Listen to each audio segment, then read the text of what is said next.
Hey guys, Tara here for DNews, and no matter how you choose to spend your free time, there seems to be two kinds of people. People who prefer experiences and people who prefer material possessions. It's not up to us to say which one is better. After all, if it makes you happy, then it makes you happy. But a new study published this week in Psychological Science seems to indicate that on the whole, experiences make us happier than possessions. For this study, researchers tracked 100 college students and over 2,200 randomly selected adults to see what excites people the most. And what they found is that people tend to feel more positive about experiences than material goods. A lot of it has to do with anticipation. When we're looking forward to a trip, for example, it's kind of this nebulous thing, right? We have an idea of what's going to happen, but the unpredictability of those events is what makes them exciting. It piques our creativity and we start to think about all the fun things we're going to do. On the flip side, when we're anticipating a big purchase, our excitement is usually tinged with impatience. The example they bring up is someone purchasing the latest iPhone. In this day and age, everyone researches everything because nobody ever wants to feel buyer's remorse. So we almost always know exactly what we're going to get. We know how many megapixels the camera has, we know what the phone looks like, we know minute details of every single feature of most of the products that we buy. And that does take a lot of the excitement out of them. Even something as banal as waiting in line is more fun when you're doing it for an event than for the release of the next big gadget. People are bonding and socializing, and even news reports have shown that people waiting in lines for material purchases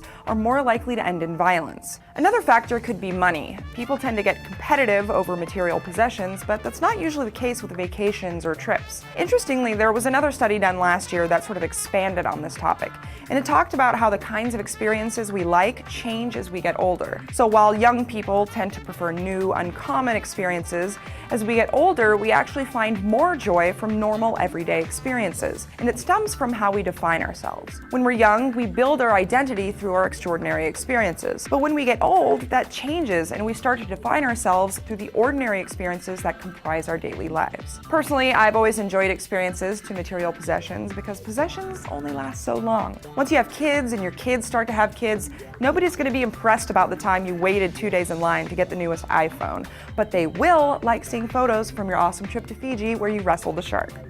Think about it.